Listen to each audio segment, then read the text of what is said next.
In the middle of the road, a terrified woman runs to a gas station and begs for help. However, the clerk is done for the day and turns off the lights, saying they're closed. Then the woman rushes to the phone booth and calls 911, desperately explaining that both her sons have been taken. She's suddenly interrupted by a bright beam of light that surrounds the booth, making it disappear with her inside. The clerk comes out and finds nothing but the base and some smoke. As he turns around to call the police, the booth falls and crashes on the ground. In the morning, the police come to investigate the scene. While some of the cops call the clerk a liar for the story he's telling, Officer Murphy inspects the remains of the booth and finds the woman's ID, wondering where she is now. Meanwhile in the city, April and her boyfriend Kyle are packing for a weekend trip to a cabin in the woods that belongs to April's family. At the last minute, Kyle announces he's invited 3 friends to come with them without telling her, which makes April a bit angry. Her mood gets better when they get on the road and she finally relaxes. Seth decides to fire a flare for fun, so they end up being pulled over by Murphy.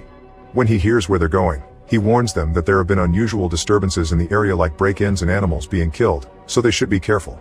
After letting the group go with just a warning for their behavior, Murphy goes to see the local farmer, who has found a dead pig. He thought that the coyotes did it, but Murphy points out the wound is too exact and clean. It's the same mutilation he's been seeing on all the animals in the area. As soon as the group makes it to the cabin, they start having some fun with alcohol in the pool. After a few hours of fooling around, Mel takes her dog out for a walk and April goes with them. The girls chat while they enjoy the scenery, but suddenly the dog hears something and starts barking as it runs away. The girls follow the barking to an area blocked by a fence with a creepy scarecrow, but they ignore the anti-trespassers signs and cross it anyway. As they look around, they find some tents holding a bunch of Mary Jane plants and Mel gets so excited that she tries stealing some. Soon the dog returns to them only to be followed by the property owner, who threatens them with an axe. The girls try to explain they just were looking for the dog and that they're staying in the cabin. Hearing about the cabin makes the man realize he knows April. His name is Travis and he was a friend of her family, so he met April as a kid. Soon April remembers him too and the girls accept his invitation to the house. They chat for a while and Travis shares some details about the PTSD he's going through since he fought in the war. He also shows them a picture of a mysterious flying object that his motion-activated thermal cameras picked up. He theorizes that it's a secret military aircraft and that the army has been using the area for testing since the Cold War. Travis is big on conspiracy theories and rants about having to live off the grid to avoid being watched. Eventually the girls need to go back, but they make sure to buy some Mary Jane from Travis first. When the girls return to the house, they share the plants and everyone has fun smoking. Suddenly Kyle takes April to another room and says how much she means to him before getting on his knee to propose. However, April answers she can't and reveals that she had gotten a job in New York, she just hadn't found the moment to tell him yet. Hurt, Kyle assumes she's breaking up with him and storms out of the room. Their friends misunderstand and start celebrating, but when they catch on, Mel comforts April. Meanwhile at the police station, Murphy is checking the surveillance footage from the gas station. The phone booth really did disappear under a light, and to Murphy's shock, there appears to be a presence hiding in the glow. Later in the evening, the group gets drunk because they're bored since they don't have TV or cell phone service. Kyle and April try to communicate while everyone watches, but their conversation is interrupted when they see a huge ball of fire coming down in the sky and crashing in the woods with a huge explosion. As Seth films everything with his phone, the group goes to investigate, assuming they saw a plane. However, they're shocked to discover a real spaceship and footprints that indicate aliens are now wandering in the forest. Terrified, the group rushes back to the cabin and argues over what to do while it starts raining. Seth points out the police won't believe them if they call, and April says they should just drive back to the city. Suddenly the power goes out, but April says it's normal because of the storm. They go to the basement to check the breakers, and at that moment they hear the dog barking followed by strange noises. Remembering her father kept a gun in that basement, April quickly grabs it before the group goes back upstairs. The cabin is completely dark, so the group uses flashlights to look around the room, finding a bunch of broken things. When a lightning strike lights up the area, the group discovers an alien standing by the glass door. April immediately opens fire and the alien disappears as the glass shatters. The group rushes outside and notices that the alien has fallen into the pool, so its body is slowly sinking. Freaking out, everyone finally agrees to leave and rush to the car to get away. After just a few minutes of driving, they discover a fallen tree blocking the only road to the city. When they take a closer look, they discover the cut is too clean, so it wasn't the lightning that did it. The rain suddenly stops falling, but when they look back, they discover it's only raining in certain parts of the road. At that moment a red light covers the area and the group looks up to discover an alien spaceship hovering above them. Everyone rushes back to the car, however the spaceship fries all the electronics and now the vehicle won't start. Panicking, Lex gets out of the car, so the aliens use the chance to use their light and kidnap her. Hysteria takes over the group and they start running to the forest. Meanwhile Murphy continues to investigate and finds a camper van in the woods surrounded by a mess. Nobody answers his knocking, so he goes inside and finds a camcorder on the ground, which he picks up to watch the last footage. A family is out camping when they suddenly see a light in the sky. The child runs off to get a better look, only to be beamed up and kidnapped by the aliens. Once the video is over, Murphy looks deeper in the vehicle and sees blood in the bathroom. Then the mother from the video comes out of hiding to attack him. He manages to calm her down and the woman explains the aliens abducted her husband and son, claiming that they conduct experiments to learn everything about humans. Murphy calls an ambulance and before the doctors take her away, the woman urges Murphy to assist the people who are trapped in the spaceship. The aliens bring most people back but there are still hundreds up there, some have even been there for years. Back to April's group, they reach Travis' place and have to calm the guy down as he attacks them for mistaking them for trespassers. They tell him everything and show him Seth's video. Travis then explains that the US government has had a treaty with the Extraterrestrials since Roosevelt's term. This treaty states that aliens are allowed to abduct humans for experiments and in return humans can keep on acting as if they own the planet. There's only one very important rule: nobody should attempt to engage with the aliens, which April broke by shooting one of them. At that moment Mel notices something on the radar and Travis confirms that it's the spaceship, which quickly disappears from the screen.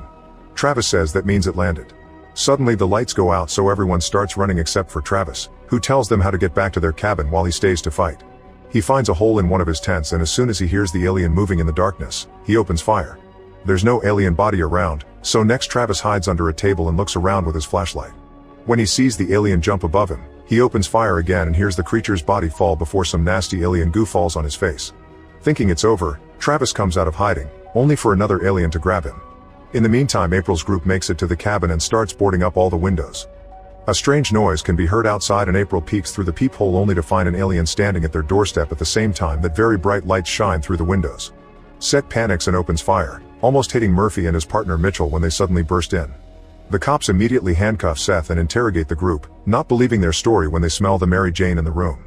To prove it, April takes them to the pool, only to discover the body is gone. Suddenly another noise could be heard in the barn. Murphy goes inside to investigate and after finding some goo, he's horrified to see Mel's dog dead with the organs out.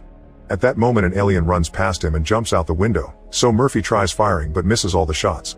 The alien can be heard running through the bushes, but instead of chasing after it Murphy returns to the police car and informs Mitchell that the friends are telling the truth. Mitchell starts laughing and tells Murphy that he needs to move on, saying that his girlfriend just left him for another dude. However, Murphy is sure she was abducted because she just disappeared from the bed overnight and didn't take her keys or clothes. Then the cops get ready to leave with an arrested Seth, but at that moment an alien appears in the middle of the road. Murphy freezes as he stares at the bright light, not hearing Mitchell and Seth yelling at him to go. The alien moves its hand and suddenly Murphy grabs his gun to shoot Mitchell and then self-delete. After the alien disappeared, April comes out to free Seth and take him back to the cabin. He explains that the alien mind-controlled Murphy and freaks out to the point of using a police gun to hit Kyle. Seth blames April for what's happening and decides to escape alone, running out of the cabin while insulting the others. Seconds later, the whole building starts shaking and bright lights indicate the arrival of the spaceship. Then the aliens play a high-frequency sound wave that paralyzes everyone and causes excruciating pain. The light bulbs and various appliances explode, causing a small fire. The whole house appears to be coming down, so Mel and April rush to the basement but Kyle stays behind and blocks the door with a bookcase to protect the girls. An alien appears at the entrance and Kyle yells at it, taunting the creature into chasing him as he runs upstairs. Meanwhile Seth runs through the forest until his flashlight runs out of battery. As he lights a glow stick, he hears a weird noise and begins shooting in random directions. At that moment the aliens show up and attack him, leaving him severely wounded.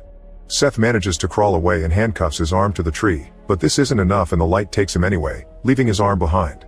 In the cabin, Kyle waits with a knife in the bathroom, but an alien reaches through the mirror and kidnaps him anyway. At the same time in the basement, an empty medicine bottle falls from Mel's pocket and she admits she's self-deleting because it's better than being abducted by aliens. After Mel dies in her arms, April grabs a crowbar and gets ready to go back, but she pauses when the lights and rumbling go away. Astonished, April drops the crowbar and slowly makes her way upstairs, where she discovers the power has returned. On a pool of blood on the floor, she finds Kyle's engagement ring, making her realize he was taken. A desperate April runs outside and sees the spaceship flying away, so she grabs some fireworks and starts firing them into the sky to get the attention of the aliens. At first nothing happens and April falls to her knees, thinking she lost Kyle forever. However, the spaceship then comes back and abducts her as well. Moments later, April wakes up and finds herself in a nasty cocoon. After some struggle, she breaks free and starts walking down a hallway, seeing other bodies on the way. Following a very bright light, she reaches the end of the corridor and discovers she's been brought to an alien city. In another room, Seth also wakes up and panics when he sees his arm is gone. Suddenly an alien machine begins conducting various painful experiments on him, like inserting a bug through his belly button, drawing on his skin with lasers, and inserting a probe up his rear. It eventually becomes too much and Seth dies. Back to April, she continues to wander through the corridors and looks at the bodies in the cocoons until she finds Kyle. She immediately frees him and gives him CPR as she apologizes for everything. Kyle wakes up and the couple shares a hug before the aliens find them. A light surrounds Kyle and April and they hold onto each other thinking they'll die, only to suddenly appear back in the forest. They celebrate with a kiss and leave while holding hands, hoping to find help. A noise indicates people nearby and the couple finds some soldiers, who open fire and bring them both down. With her last breath, April takes out the ring and Kyle puts it on her finger before the soldiers kill them with another shot. Afterward, the bodies are thrown in a hole and burned down. The soldiers continue to clean the area, getting rid of any evidence that could prove the existence of aliens or the treat the government has with them. Make sure to subscribe and turn on notifications so you can watch more videos like this. Thanks for watching.